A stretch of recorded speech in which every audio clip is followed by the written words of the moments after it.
All right, well, I call a subcommittee meeting of the work group, or a special meeting of the work group for the Open Space Committee. And it's for Wednesday, November 20th. So this is a special meeting, and Susan, do you want to take it from here? Because I'm under the weather. So. Hi, Marjorie. Yeah, I know you were sick since Monday, I guess. I right.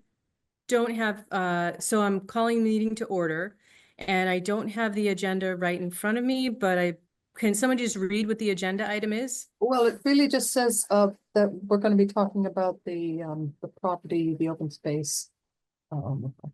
Actually, the agenda item said that we are talking about the form, the data form that we had begun with a draft, and we were going to finalize it today to be sure it goes out correctly. Right. Okay. I just wanted to make sure what it said, because I know a special meeting, it's supposed to be what's on the agenda for the special meeting. So the data form was attached to the agenda, and my overall suggestion for today, just to be super efficient, is maybe I did my best to go through and fill out the data form. Is we could go through that and people could add or edit or whatever, and then have another chance if they want to add or edit any information, if there's any glitches, when we get to the full meeting, December 4th. And then the other thing is, I just wrote some very brief notes. I thought we could maybe just go through a very short cover letter to go with the data form. So does that sound reasonable for people? Sounds Does that great. mean we're going to do the data form first? Yes. I was Okay. gonna go through the data form first. Okay. So I was just checking with everyone before I share it, because it will be difficult on my laptop to see people saying something or whatever. So I just want to encourage people, if you want to say something during the meeting, just email at me.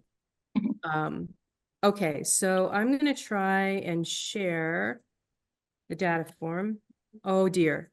I can't share a document. Maybe Tom Fitzgerald can help me with that. Is Tom still there? Yep, you should be able to share now. Thank you, Tom. This is the attachment to today's agenda. Yes, but I have it filled out, Helen. So partially filled out or mostly filled out. So so that's what I thought we could scroll through. So hopefully everyone had a chance to look at the data form. This is the one from 2016. I had it in my files in kind of a little bit less nice looking form. And I added a little tiny preamble, buffed up the preamble a little bit. And I also added one item to the data form, which I felt was missing, which was a site walk. So if everyone has read, I just have the kind of preamble on the screen right now. If everyone has seen this, I can proceed to go through the questions on the data form. So basically, the data form is just to do a thorough kind of comprehensive documentation of what a parcel proposed for disposition is about. You know, where is it? What's its history? What's on it? What's the money? You know, etc. Is everyone okay with me moving ahead? Yes. Can I ask a question? Yes. Okay. Number one, has everyone that's here at the meeting today had a chance to look at the data form and do their due diligence to, or not? That was my first question. Has everyone had a chance to do that? I'm sorry, I've been under the weather. Okay. Yeah, And I came back from vacation, so no. I'm so sorry. Sorry, Marjorie. And my second comment would be that I'm just going to mention the form that I took to edit it. And one of the items of the editing it happens to be a language consistency. So what I would like to say at the outset, so that when you're scrolling down, I have it all notated, but it refers to how the reference is made in the data form to this particular issue. And because the language regarding public land, open space land, public open space land, the wording in some of these items on the data form is not all consistent. And I did the proofreading just to ask you, is that something you want to work on? I would say if it's related to the answers, yes. I guess, yes, we can work on it. And you know what? I'll make a note because it's either part of the original form or my answers. And either way, it should be corrected. But if we correct it in the original form, I want to correct it and resend a new form to Tom Tyberski. Okay. Anyway, whatever. Yes, I'll just say yes. We'll correct it, Helen. I'll make notes on whatever. So as we And go, Margie, as we scroll through, yes, I'll interject where I think it needs to be questioned. that's right. Okay. And Marjorie, I just wanted to let you know that I printed out your comments from the Conservation Commission from whenever, and a lot of the things that I filled out in here were related to the comments at the last open space meeting and your Conservation Commission letter. So I don't think there'll be any, I didn't repeat some things that you had in there, but it's similar things. So it shouldn't be shocking. All right, good, thank you. Okay. So, okay, Helen, I'm starting to scroll, so I want you to call out if you see anything. So Well, all I've done initially. Should I let you go ahead and then we'll go back and look at this? Go ahead. It's more important for you to do the meaty things, and then this can be just an editing thing, okay? Okay, that's fine. So name and location, and I can send this all to Tom and make sure, but I pulled all this from the public record. And the first thing are copies of the responses from other committees. And I added the line about a site walk report. And so for this response, I just reflected that planning voted unanimously, Culture Parks and Recs voted unanimously, conservation voted unanimously, against the other boards voted unanimously for. There was no official site walk, and I just put my personal observations and basic information about the property. And the species of tree that's on it. So, and I will assume, I don't have the language, if there was any, whereby planning and culture, parks and rec supported their vote. But I assume that anything related to that and also the Conservation Commission letter will be attached. So that's why I said see attached for supporting documents and additional details. Is everyone with me? Yes. Okay. Okay, how did Simsbury acquire the property? And again, I can, town staff can edit or add to this if there's any issues. I pulled this from the original documentation provided in the Board of Selectmen packet from August 12th, and obviously condensed it tremendously. So it basically was part of a subdivision plan, similar to our other kind of 20% subdivision set-asides that we've had in, many other neighborhoods in town. And related to that, I think there's something about this later, but, we've talked previously in open space, and I think this is a public education issue, is that these little 20% pieces have real value as, stepping stones for wildlife, we have a major trail cut through for the kids in our neighborhood, flood control, all kinds of things. So I think we need to really dispel the myth that these are all useless pieces of land. They have great value for many reasons. And so, some may be disposable, some may not be. So that's a separate, Have a larger co- issue. I have a comment to that. Yeah, Maybe this is just to add the historical perspective. I've been there since day one, so during those years where the subdivisions were to be established, the 20% designation as was referred to as open space land Yeah. buffering the property, and also not just for the buffering, but to provide some green space.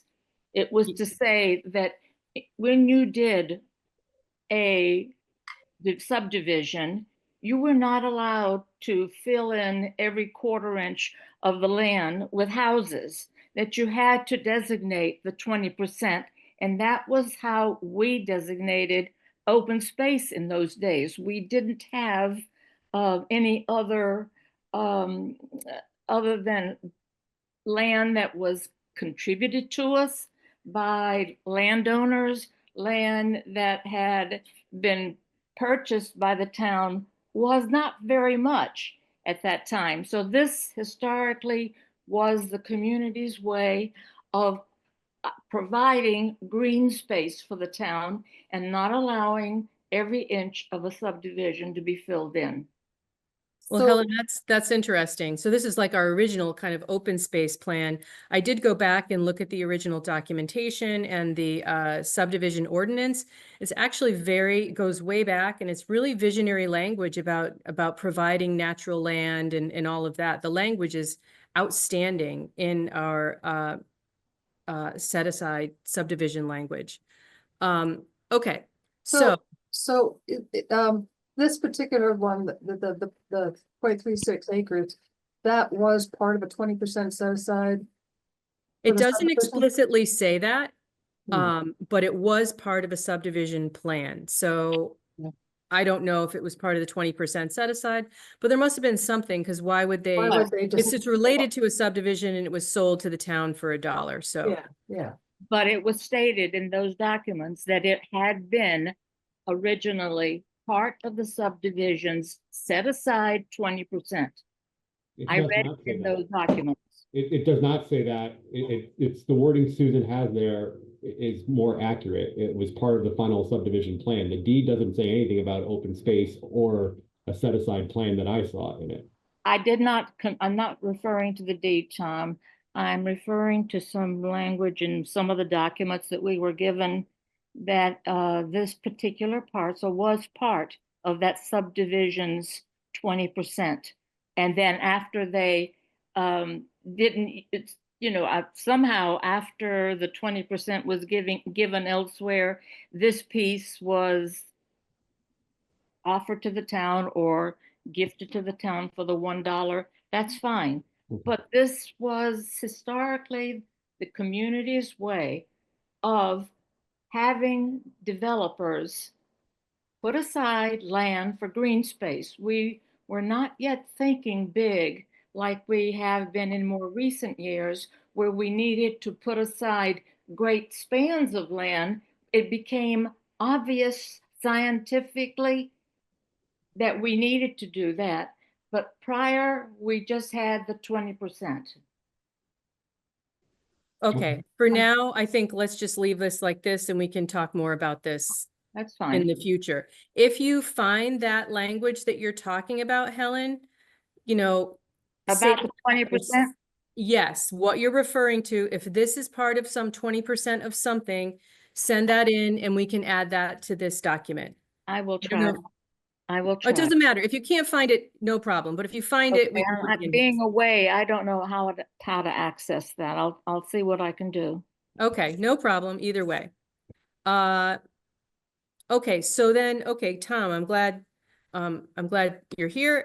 And I Technical wanted to, difficulties. because you're kind of tagged to add a lot of these things that are on the data form.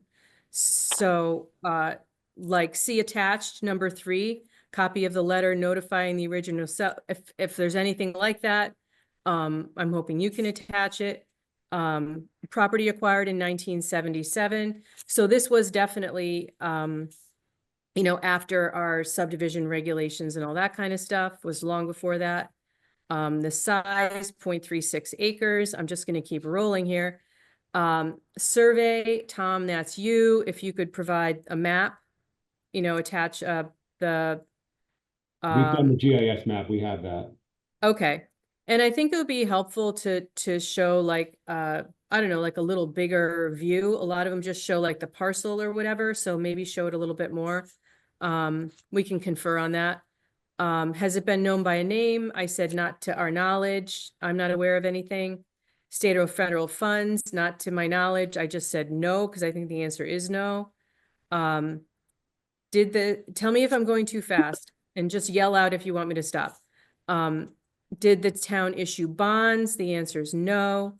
Any legal issues? So the two legal issues that I think were brought up so far was the 824 versus the 21-8, which was resolved.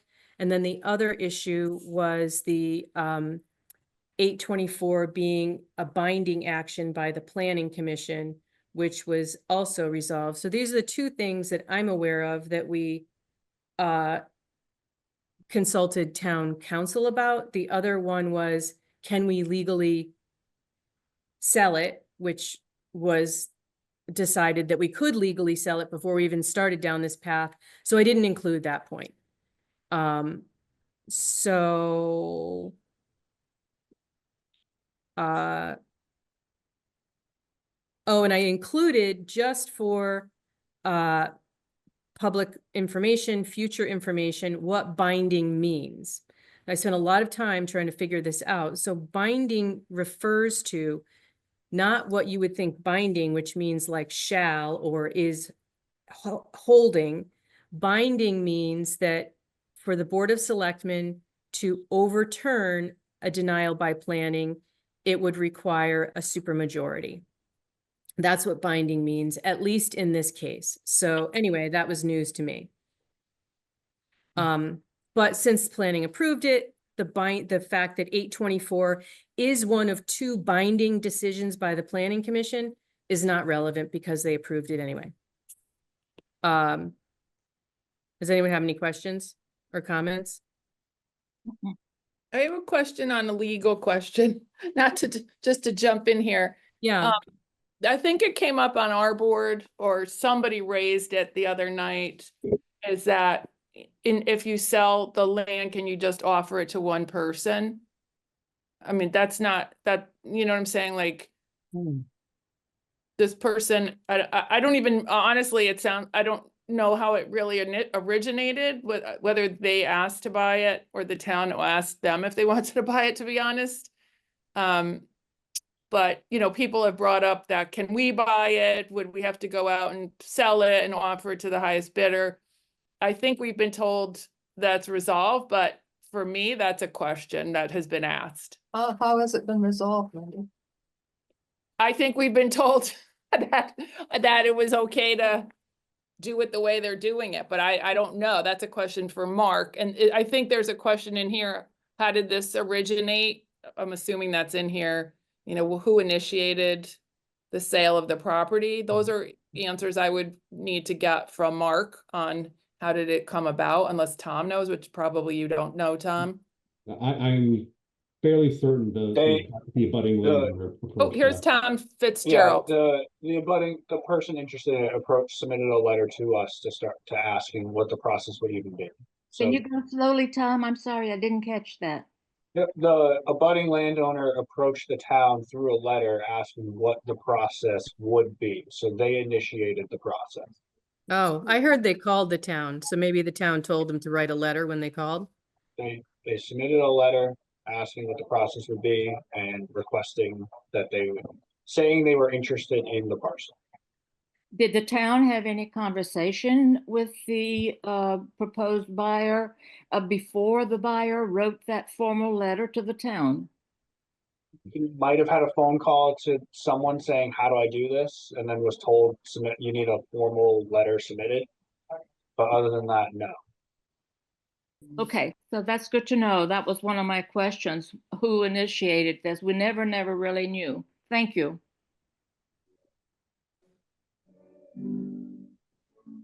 Okay. And it does seem strange, I mean, for a piece of town property, just, it's just, I know, I can understand probably the adjacent owner would probably be the one with the most interest in purchasing it, but it does seem strange.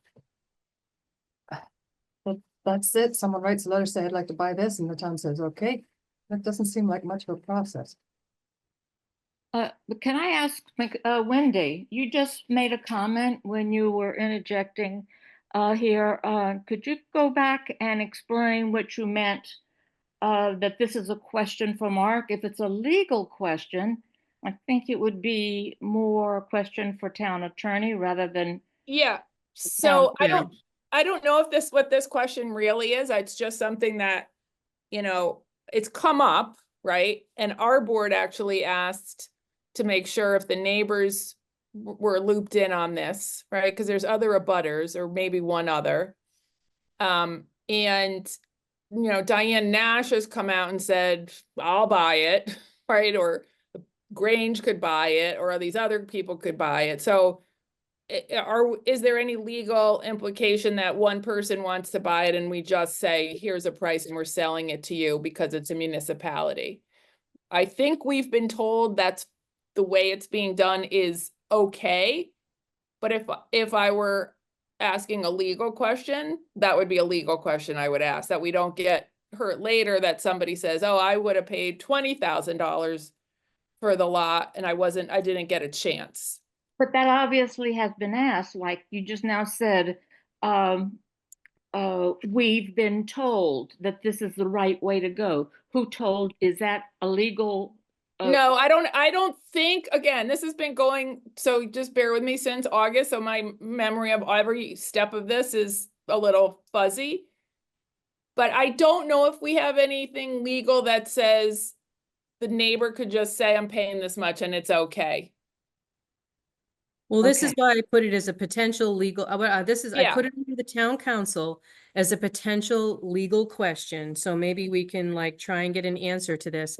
But someone did stand up at the first meeting in August and say, can I buy it? Yeah. For $1 That was over what this a person was paying. gentleman stood up. I think the first person that spoke, and so I guess we haven't gotten an answer to that question. Okay. And is this something in the town manager's role that, sale of things is just a solitary decision? Well, we have to approve it, obviously, like it's, Yeah, that's true. but it wasn't initiated by the Board of Selectmen, No, right? We were just following what was presented to us. but you were Again. also told that it was perfectly fine. It was not referred to as open space until you guys Yeah, showed me the document. yeah. Mhm. Right. Well, and I It's guess just the that's, lack of process, it seems. yeah, that's why, if you follow 21-8 in the proper order, it does specify that the initiation is the Board of Selectmen and has an orderly, process for this whole thing. Okay. So does anyone have any other? I just Okay. want to say technically, I'm the one who agreed to put it on the agenda, so technically I did add it, so I'll take the hit for that. I see. Okay. Does anyone have any other legal things for the town council issues? I just want to check before I move on from that. I think it's covered.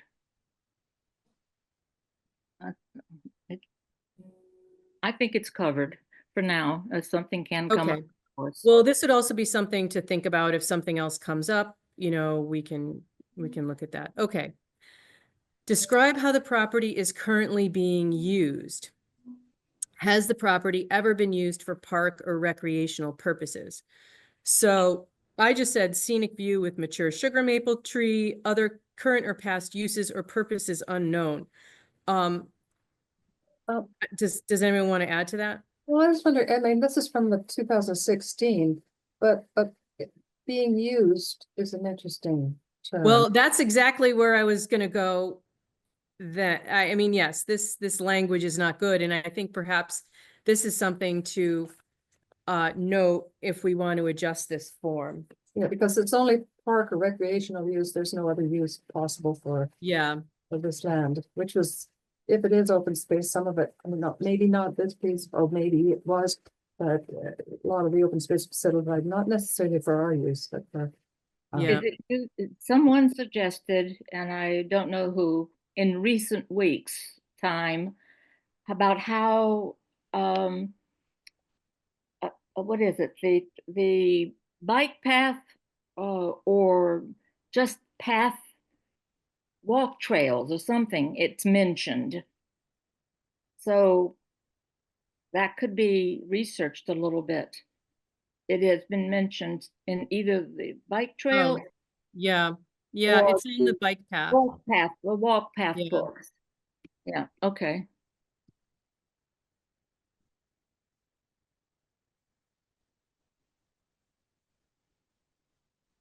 Ah, that's Okay. where it was. Ah, thank you. I remembered Yep. something, but I couldn't remember what. Okay, structures, no. Archaeological resources, I mean, we don't really know, say, not that, I'll just say not that we know of. Okay, wetlands, watercourses, significant habitats, etc. Opportunity for connectivity development. I didn't pay close enough attention to this question when I put this in here, but so I said no special features noted in town open space inventory, which is kind of a black and white statement, which is, I think, not what I would consider reflective of, just because something doesn't have any, just as something nothing was noted previously or whatever, doesn't necessarily mean that's it's not there. So I'll say no current features in draft town open space inventory. I just want to keep emphasizing that this is like always something that can change as a biological stuff. The other point that I made is that Simsbury in general is a town with a lot of our land is agricultural and prime agricultural. So I think there's land that may be developed now or may not be under agriculture that still counts as prime agricultural soils. It's just not used for that, but you know, you could scrape a parking lot and have a farm again. So I wanted to make a note about the agricultural potential. And then I also mentioned the pollinator pathway, orchard, garden, small park, bike route stopover. And I don't know if people want Oh, Susan? to add any other things to this list. Susan, you froze there. You're free. Hearing none? Scrolling. Wait. Oh, sorry. Hang on. Whoops. Hang on. The last about 30 seconds of what you said was missed. Oh, sorry. I'll turn off my video then. I didn't hear that, Tom. I'm sorry. I just said that Susan's video and audio had frozen up, so we missed about 30 seconds of what she was saying. Okay. Well, anyway, look at this number 13 and let me know if there's anything that you want to add. Item 13. It's on the screen right now. I would like to emphasize the pollinator pathway aspect, considering that we are a pollinator friendly town. You know, it's hard to get people to do things on their own property. I mean, we're encouraging people to do things on their own property, but you know, there are, Again, that was well covered in the letter from your commission, Marjorie, wasn't it? Yeah. Yeah, yeah. Yeah. Okay. but you know, we are, so I mean, it should go with, it's the stated policy of the town to be, you know, thinking about that. Except, I'll just weigh in there though. It's the town is not gonna fund any pollinator pathway on this No, lot. but you Okay. probably get volunteer groups to do, I mean, it's just reseeding. I mean, even if you just had it all as goldenrod, which is a very easy thing to maintain, it would be a pollinator pathway. Yeah, I don't know if people remember from the September meeting that we have a settlement fund that we could get trees and shrubs and plants and whatever we want for free. We would just need to get the labor, and the Grange could donate some of that. So we're not, I mean, I think there's ways that we can upgrade this property without a lot of money. But anyway, so moving on. What's the reason being considered for disposition, reduce maintenance costs, mowing, and add to the tax roll grand list? Susan, I just have a comment about that. Do Yeah, we need, I understand that the town doesn't want to mow it, but they wouldn't have to mow it because we've got, Slow down, Karen, please. the town would never have to mow it because we have other people who volunteer to mow it. Do we need to make a big thing about the mowing issue? Okay. well, I put some alternatives below that kind of address that, Karen. Okay, good. Can I say something on that? I don't know if Tom would say it, but I'm gonna say it. I don't think we could just say, oh, these user groups are gonna mow town property, and if somebody gets hurt or cuts their foot off using their mower on town property, who's gonna get sued for it? So it's still the property of the town. I don't see it, I don't know how you make it open to the public. So my thinking is if the lot doesn't get sold to the neighbor, the lot's gonna stay the way it is. And if somebody says, Tom, you don't have to mow this anymore, I guess we would have to say that. We're gonna get people complaining about a dumpy lot on the corner of Firetown and Owensbrook. So the town's gonna have to do what the town's doing with it going forward, is my Yeah, opinion. Well, And I there think it's a other- messaging. there are people all over town, Wendy, who are mowing these little pieces. Are you not concerned about them mowing over their foot? How is that being handled? Because it's never been really discussed, but it is happening. And even this particular owner, I think, has responded that he had spent years mowing this parcel. Okay, I'm just speaking, and Tom's on the call, I was just speaking for the town. I know that, Tom, you could speak, maybe I misspoke. No, It's not a matter of misspeaking. I just appreciate the fact that you brought it up because there has been parcels all over town that other people mow. And I was wondering if you had taken, let's say, note of that, and if you had been in communication with any of them and what the concern was. And that's why, or have they stopped mowing because you made that statement to them? So, Helen, I've been here for 6 years. I'm not aware of, I can think of one instance where I'm aware that somebody is occasionally mowing one of our parcels of open space, which is significantly larger than this, in a neighborhood. And we if I knew who was doing it, we wouldn't allow them to be doing it. I'm sorry, Tom, I'm not Yeah. catching anything. I said, we don't, I have been here for 6 years in this position, and I'm not aware specifically of any one parcel or any one person taking it upon themselves to mow an area of open space. I do know of an area in town significantly larger than this piece, a piece of land that we're talking about, that someone has occasionally gone and mowed a path, I'm assuming for their children to ride bikes through or whatever, in a meadow. And if I knew who was doing it, they would be getting a letter asking them to not do that. For pretty much the same reasons, we're trying to maintain a meadow in that spot. And also for those reasons that Wendy alluded to, if somebody were to get hurt and we've allowed them to do that, there's always going to go after somebody with the deepest pockets for their injury or neglect, or the town's neglect on letting someone do that. What if a kid was playing back there and somebody in a tractor came by to mow the field because they wanted to do it and they injured the kid? I mean, whose fault is that when we knew they were, if we knew they were doing it? I think we're getting off on a different subject though. I'm not aware of any, but you guys may have heard of volunteers who are interested in going over there to mow it. I'm not aware of that. No one's ever come to us. I do remember, Tom, discussions, I think it was last year, before this all came up, where you had expressed concerns about this particular property, and we suggested to reduce the expense, because it's ridiculous to have to mow that every. We've cut the mowing down to every couple of weeks. We're not mowing it weekly. But even then, You know, and we had suggested that, you know, just do it, the once a year is all that's really needed for. There are, Wendy kind of alluded to it before about, there are a lot of, I mean, there are a lot of people who feel the way you do about what a pollinator lot should look like, or seeing the benefits of the grass growing up a little bit. And then there are certainly others who would pick up the phone and call or write saying the town isn't maintaining this piece. You know, we have a beautiful town and we have this patch of grass that's growing up with weeds and whatnot. But that's a design thing, as we've discussed before, you know, mowing the verge and making it look intentional.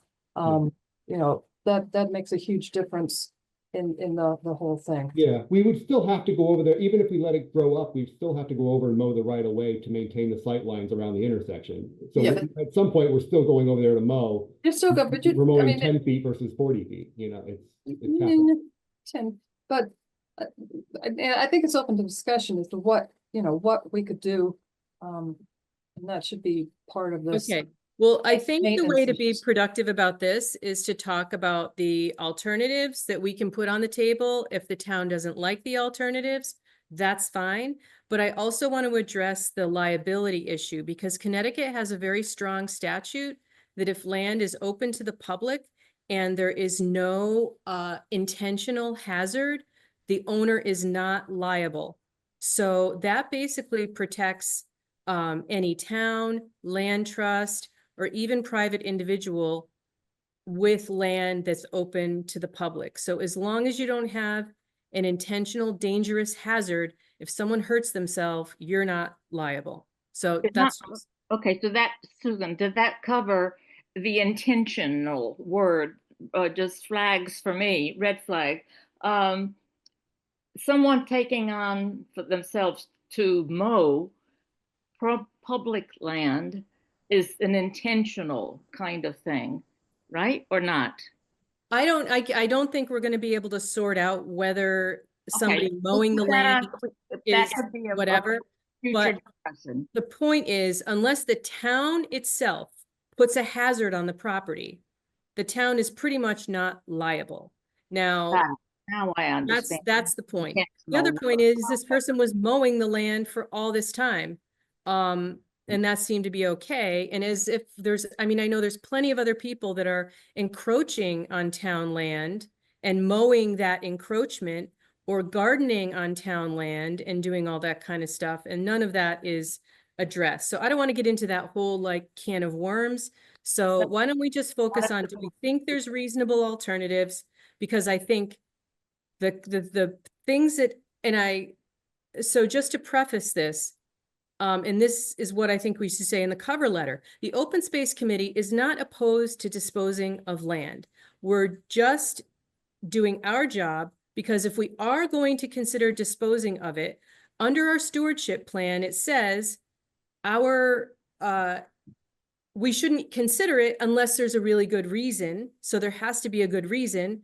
And then beyond that, of course, it would need to be in the public good. So is the price fair? Are there alternatives that are considered, etc.? So that's what we're trying to go through now. And we can all disagree on what specifics are, but let's just try and get some ideas on the table, and then it's going to be up to the Board of Selectmen to sort it out. That's my feeling. Only to add to that, Susan, it is our philosophy, it is our purpose to say, unless there is an overwhelming reason, or there may be another word rather than overwhelming, a convincing reason to dispose of the land, that is first and foremost. Okay, go ahead. Yeah. Okay. Okay, so alternatives, which haven't really been discussed yet. So in my mind, the best alternative would be one that solves the problems, the mowing, maybe gets some money for the town, and retains town ownership. So we still would have ultimate, future choices, control of the land, etc. So so I listed options, and these have come up, and I tried to compile what I've heard, what we talked about, etc. So number one, just reduce mowing frequency. So that's one option that would reduce costs. So I just put that down there. Very simple. Option A. Option B, we talking about making it into like a more natural area where we're mowing the verge, as Marjorie said, so then we could have like a little nice like area with like diverse plants and shrubs and trees and all that kind of stuff. The edge, it looks surprisingly like well kept. Oh.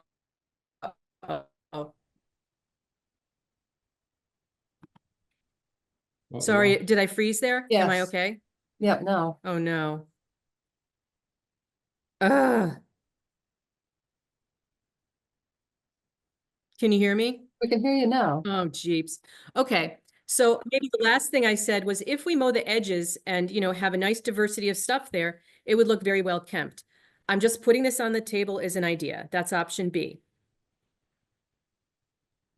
So option A and option B would mean that the town would retain ownership and oversight and all that.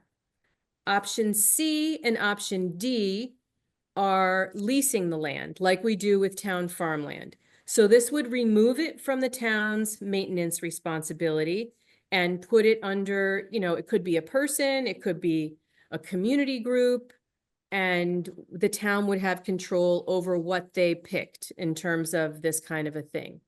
So I just put a few ideas on the table, and, you know, any other ideas are welcome to be put here. But all of these would retain the future opportunity to maybe put a tiny house on it, or maybe there's some kind of energy pod, or maybe we want to do a community garden that's under the town, or who knows what. Those options would all be retained with either leasing it or adjusting our management. This entire idea of offering options is very much tied into the question and in the form, where you have to determine what is the cost to the town to manage it as they've been doing. The mowing is all that I have heard to date that costs the town dollars. So that's all that I have to say is this particular item is tied to the other one further up in the form. That's how you determine that you need alternative uses. First, you find out what the actual cost is to the town. There is a cost that I've outlined for Susan. I don't have it in front of me. Unfortunately, I couldn't attend this meeting at my desk, so I don't have access to that file. Don't worry, Tom, I have it in the form. It's Okay. just a few questions down. Okay. Okay. Okay, so now does anyone want to add to the alternatives? Not for this side. I don't think there's very many alternatives. Yeah, so I mean, the thing is, there are other alternatives, but any of these buy time to consider those other alternatives. So this would be something people can think about and see if they want to, you know, add Well- more between now and when we finalize it. Okay. How many weeks do Okay. we have actually between now and the December, what is it, 4th meeting? 9. 2.5 weeks. 2 weeks, 3 weeks. 3 weeks. Okay, so, okay, thank you. 2 weeks. Jesus. Okay. No, 2 weeks, Helen. Okay, 2 weeks, all right. So we have some time yet, and how we do it, I think, is the question. Go ahead. Okay, how will any remaining open space be affected? So I compiled this from what we had talked about and also from Marjorie's, some of the information that Marjorie put on the Conservation Commission letter. There's been a lot of research lately that these stepping stone parcels are really important for species, you know, in urban and suburban areas. So I just put a kind of a grab bag of things that started with that point of kind of being a little stepping stone, habitat possibility. Well, that follows the big city attempts, the groups that are trying to fill in empty lots with green space rather to have them developed. This follows in line with that. It's a trend. Yep. And you know what I forgot to mention actually related to the alternatives, lease to private individual, similar to town farmland. In Hartford, they've actually been giving away small pieces of land to urban farmers. So just FYI. Urban, repeat that last word. In Hartford, in Oh, Hartford. I know they've that, been but the last word, urban. urban farmers. Oh, got it. Yes, I'm aware of that. Thank you. Well, Yep. we do have community lots, but the, there was something I was gonna say. Oh, I don't know if this works in any way, but it is a very visible spot. And so, you know, if the town is interested in the pollinator pathway, it's certainly an area that where a lot of people pass by, there could be a QR code or signage saying, this is what's going on here. There's an education. That signage encourage, Marjorie, could that signage encourage people to consider this? You know, that's a very busy corner. Both streets are busy streets. Yeah. And what you're suggesting, I like, because if the signage can suggest that this is sort of a Demonstration plot. safe place, you know, that is provided for that busy intersection for bikers, for walkers. It's like a safe, is that what you're intending? No, I'm sorry. I'm thinking, to encourage people to do this in their own yard, it could be a demonstration plot. More so, I'm not as interested in the recreational use. I think we have wonderful recreation use in this town. But that it could be a demonstration plot for how we can manage portions of our own yard. Okay. Okay, 17. What impacts will the disposition have on the surrounding neighborhood and the town? So I put 3 things so far: loss of this little scenic piece and its future potential. Community asset. I also noted that it's close to the middle school. There's a crosswalk right there. So in my mind, I feel like it could be like a little place for, I don't know, like kids can stop at, maybe if there was a tree or something like that. I don't know. Well, in a sense, that was what I was thinking of when Marjorie spoke, you know, as a safe spot for a while. Yeah, a little spot. So anyway, so why don't you take a look at this carefully? And if you want to add wording now or add wording in December, I'm happy to do that. I'm just trying to keep this moving. I also mentioned potential premature loss of the sugar maple. This is a species that, you know, may be struggling because the seasons have been shifting. And so obviously if we don't retain ownership of the land, that private individual will have, you know, full right to remove the tree, do whatever they want with the property. So, and then I don't know about number 3, and I guess this would be a question maybe for Tom Roy, or maybe this is addressed in any kind of proposal that someone would make, but there've been several issues recently with sightline issues. And this is definitely a very busy intersection, and the sightline is already a little bit kind of trapezoidal at this intersection. So I put that down there. I don't know the details on that. Much of this could have been covered by, let's say, a sidewalk, which was not conducted. So, Right. Wouldn't most of that all be part of zoning regulations, like what you could put and where? Like, I would assume. I would think so, but I know there was a problem with the parcel on the corner, like another Firetown corner. The sight lines were difficult. Somebody recently put up a fence at the bottom of my street and it's still not good, but there's a sight line issue. So I don't know if, I don't know. I just know it's a weird intersection. So I'm just putting stuff on the list and then we'll see. As far as the sidewalk goes, I personally distributed a bunch of pictures. It's 0.38, it's a very small lot. And not to, not to disparage its importance environmentally. I get what you're saying.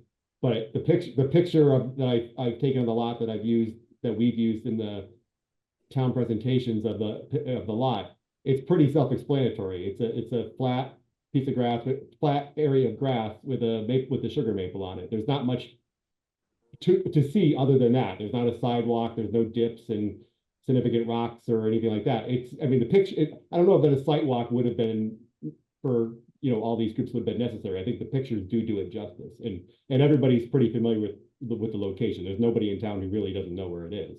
Helen's talking about the traffic sight lines, Tom. No, we were talking about the sidewalk a second ago. This could have been solved with a sidewalk, I thought. I think she was saying that the site walk perhaps could have looked more carefully at the traffic sight lines. Okay, I misunderstood. I apologize, Helen. did you think that I didn't mention anything about the sidewalk. Don't worry, Helen, we're going to keep going. Never mind. It's all sorted Okay. out. Go ahead. I'm sorry. It's all right. Okay.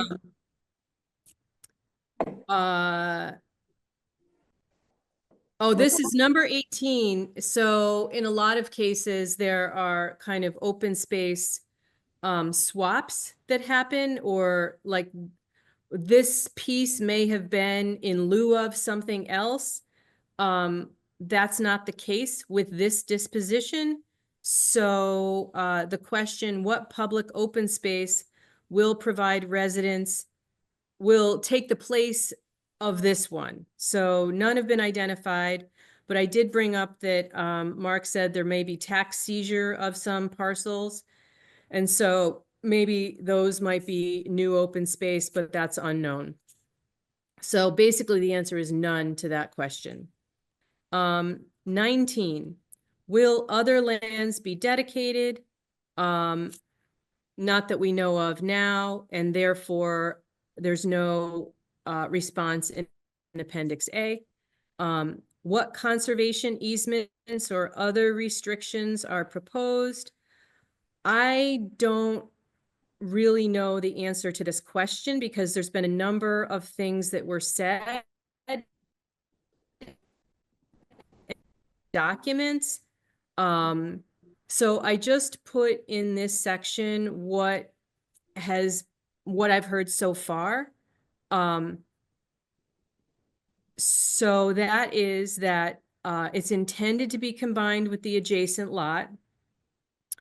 That there's been suggestions about a restriction of one building, or a restriction on subdividing the lot, or a conservation restriction to prohibit building on this 0.3 acres. But none of that is really sorted out. And so other details, other zoning related restrictions haven't been discussed. And the other point that I made is that this has been referred to as non-conforming or non-buildable, but that criteria depends on zoning. And right now we're changing our zoning to allow much smaller lots. So this may be a buildable lot. So my question is, why would we remove the opportunity, if this did become a buildable lot, to put, perhaps since the town owns it, we could put a small affordable house on this lot. We're saying over and over again that we have too many large lots with single families on them, And we're now creating a large lot with one house on it and saying that they can't build another house. So I don't know, there seems to be like a mixed message about this. That's a good point to bring out because people need to be having things brought to their attention to think about. I mean, not everyone thinks of everything, so we share our thoughts and it helps us to think broader. The Thank other thing is that I'm not sure if this is right now part of zoning or, you know, the rules about the accessory dwelling units. So if we said that nothing can be built on that lot, is that precluding that homeowner from having an ADU? Do we intend to do that? I mean, there's just a lot of things that really haven't been thought through, in my opinion, that should be thought through so that we know what do we want to happen with the land and what can happen in the future.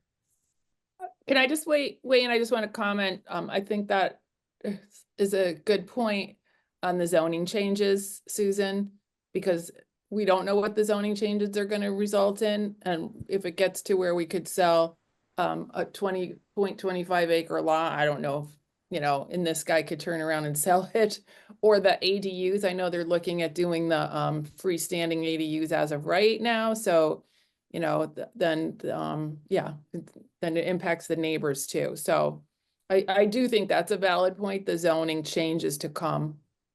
Well, my point is if the zoning changes and this is a buildable lot, why wouldn't the town sell it as a buildable lot and say that it has to be an affordable house on it? Why would we give that financial benefit to the private individual? Anyway, that's my That's a point. good point. Okay, estimated fair market value of the property and how was it determined? I took this from the original Board of Selectmen documents. Appraised at 72, assessed at 50, agreed upon price of $15,000. By what process was the proposed transferee? Okay, yeah, we should pay attention to this. Was the proposed transferee of the property identified and selected? I guess the transferee is who the property is going to. And so basically, I said the property had been mowed by one neighbor for many years. Recently, the neighbor stopped mowing it and contacted the town about buying it. I didn't put the details about that because I didn't know what they were. If it was a letter, phone call, who did they reach out to? How did they even know who to reach out to? Because the town doesn't want to mow it and because no special attributes were listed on the 2016 open space inventory and disposition was discussed previously, which it was, but or to dispose of the land. But I want to make sure that everyone is like, wants to add anything or edit anything if they think this is not an accurate description. Well, we've got time. I'd like to think about that sentence. There's something in the back of my head that I might have to add or subtract from it. Let me have time to do that, though. Okay. Okay.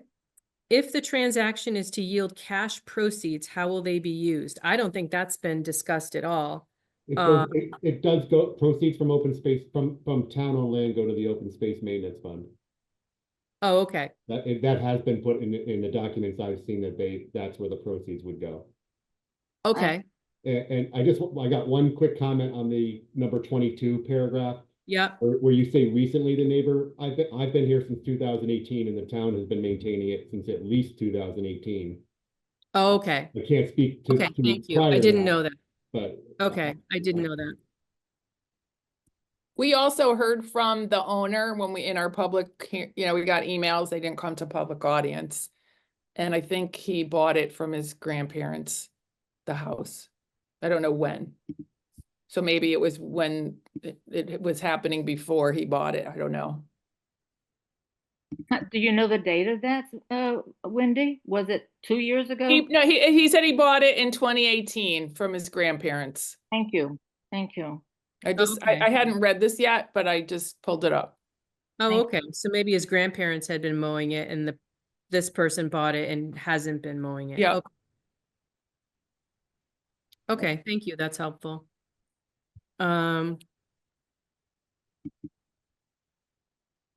Okay, and Tom, okay, number 24. What has been the estimated annual cost to the town of maintaining the property? So I just put everything you told me about, how much we mow and all these costs. So the total cost estimated to be $1,128 a year.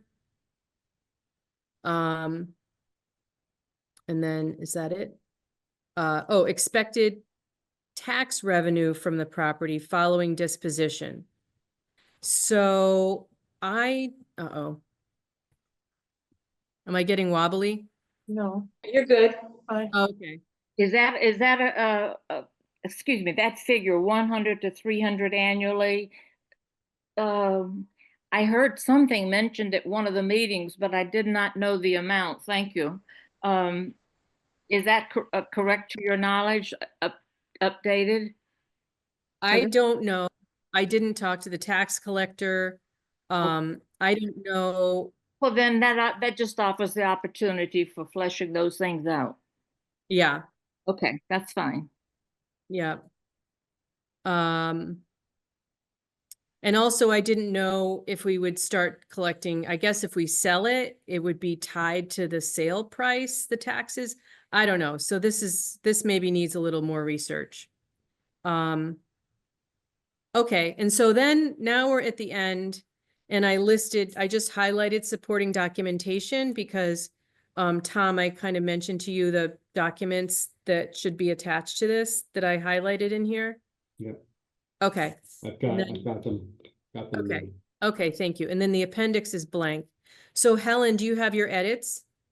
Actually, they all apply to the wording as land is referred to in the original form.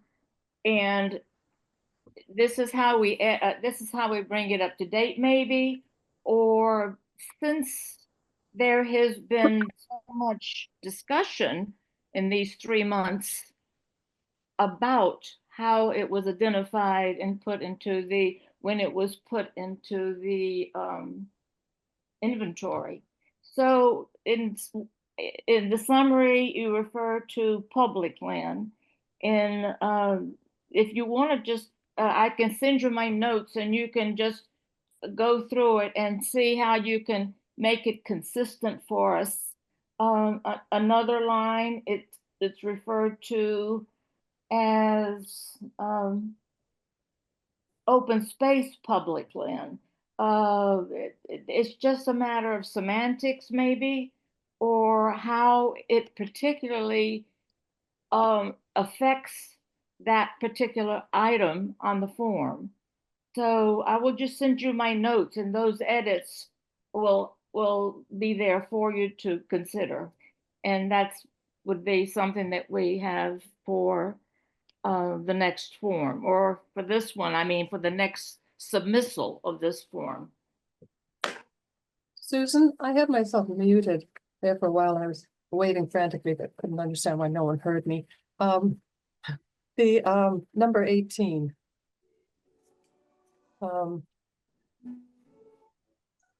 It says there's the non-identified makes sense. There's a future potential for new open space by a seizure to then.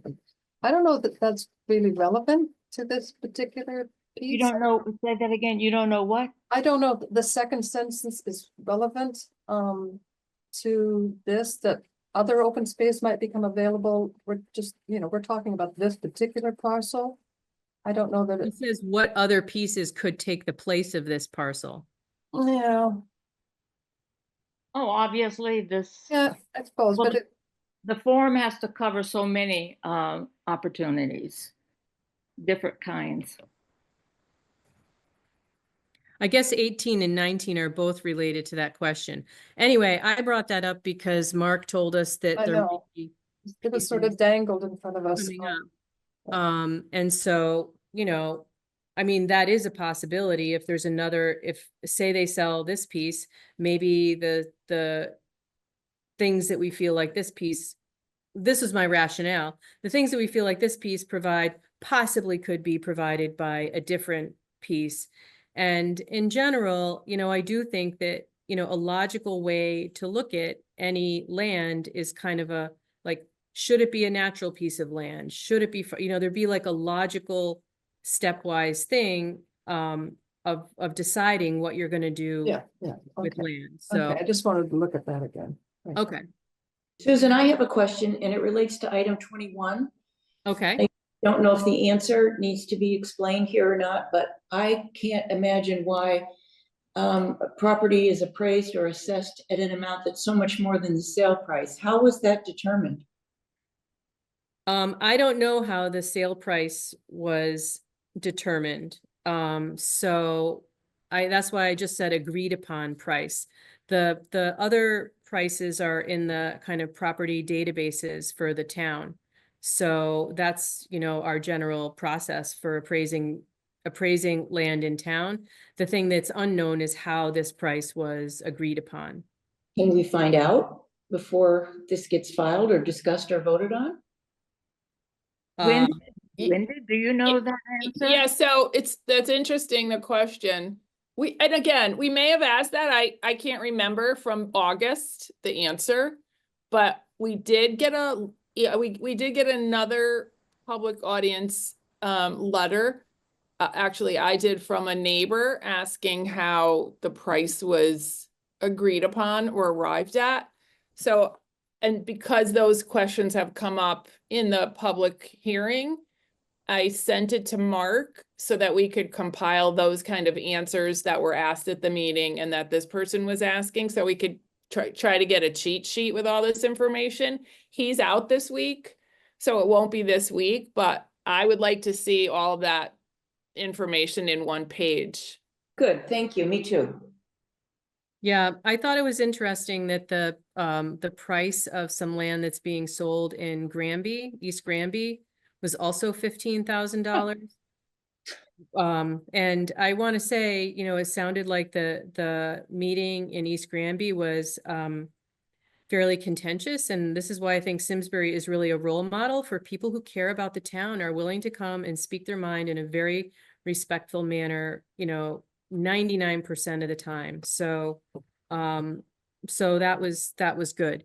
And also, small kind of legal thing that I found is if a property is over $10,000, a public hearing is required per state statute.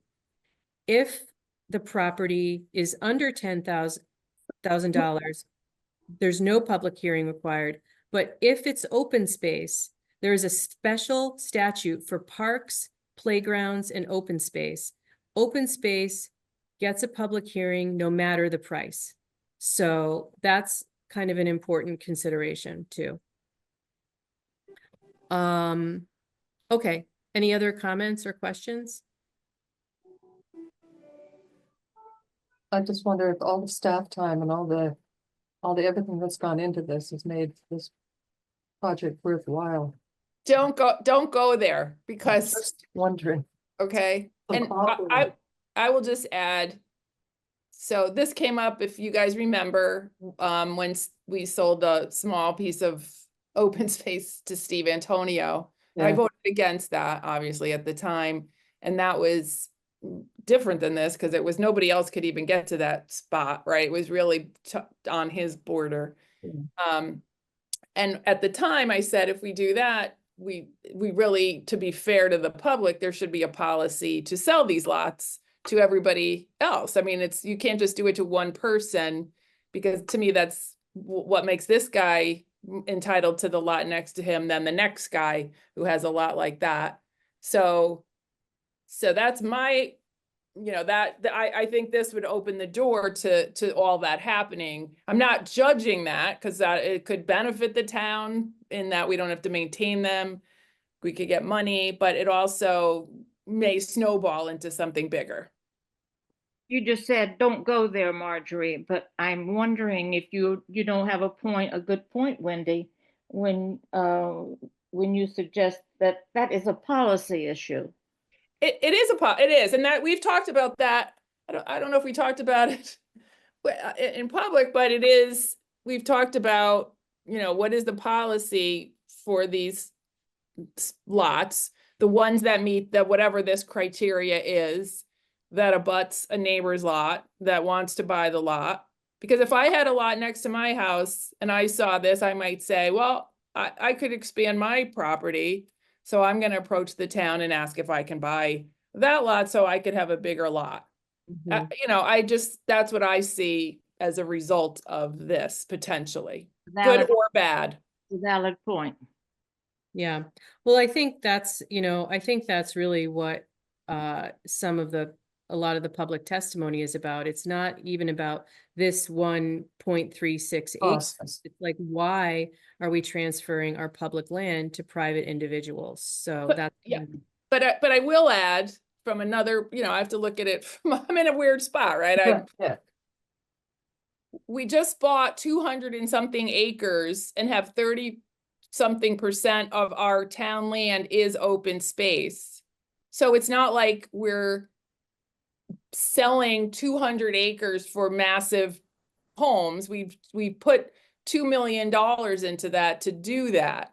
So I have to look at it again in that perspective too, that if these small lots, again, I haven't voted on it, you know, benefit the town by not having it be maintained by the town, and it's not hurting anybody other than taking this tiny patch of land out of the open space inventory.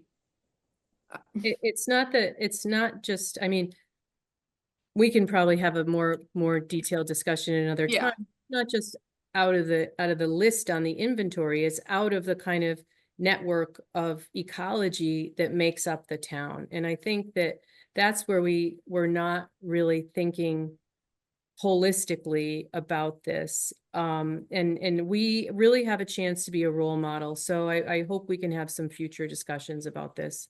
yeah, And it's right, also a process. alternatives Yeah, that, you know, process. that we have alternatives where we can solve the problems that we say this land is causing and still keep these kind of ideas open. Wendy, you bring Yeah. up a good point there, and the reason why I said it was um,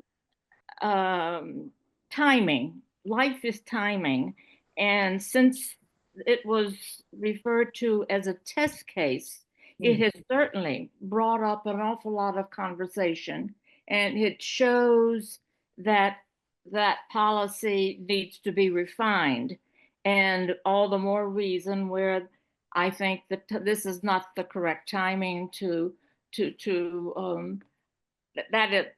I said it Monday night in my remarks, and I still repeat it now. It's a project that should be rejected for all those good reasons you stated. Yeah, I understand that. Like it should be, yes, I understand what you're saying. I'm kind of just concerned with not just the third of an acre in our town. I'm concerned with the national parks and the land across our country now. And I'm making a political statement, but of who's taking everything. Oh, yeah, we're gonna have bigger fish to fight and fry for land across the country. So it's just, I had to This just, should be a good test case. Yes. Okay, so. Oh, we've lost you, yeah, Susan, you're, breaking up. yeah. I didn't hear that. What was she- No, she's frozen. Where is she Oh. working that she has such Oh, she's bad? done. Are you there, Susan? Well, her thing is still up on the, Yeah, Hello? yeah. yeah, go Oh, ahead. jeepers. I'm so sorry. Anyway, I was just trying to wrap it up and say you that are. we There don't you have to are. vote. Right, we don't have to vote or anything. The point was to just get, you know, kind of a pretty complete draft of this together. And then we can bring this to I guess it would be good if we brought copies of the full thing to the Been for meeting. But, 10-4 meeting. but can we have a 12-4. for that meeting so that we can have time to really have it under our belts? Yeah. Okay. Okay, and I'll bring like a little draft of a cover letter to that meeting. So at that meeting, we could finalize a cover letter and vote. Did you want to go over that cover letter, Susan, you mentioned earlier? Well, so I'll just tell you that I was going to say, just reiterate that we're not opposed to selling land. We want to make sure there's a good rationale. I have my scribbled notes right here. We have a stewardship policy that says that we don't initiate disposing of land. We respond to Board of Selectmen referrals. And if we do sell it, we want to make sure there's a thorough review and a fair price. And to this end, we're providing this data form, something like that. Okay. If anyone wants to add anything, I'll send that out in advance and then to give people time to think if they want to add to it. Okay, thank you. Thank you for doing that, Susan. You're welcome. Yes, thank you very much. You're welcome. Is So there I any, think it's only our only agenda item. If anyone, does anyone, all right, does anyone have a motion to adjourn? Is there anything else to discuss or a motion? Well, I have one really, really, really important question. Mhm. A newcomer. What is an ADU, ladies? What is what? An ADU. accessory dwelling unit. Okay, I figured it was something like that, and I was just wondering. Thank you. All right. Thank you, Karen. All right, so do we have a motion to adjourn now? I'll move it. So moved. All right, do we have a second?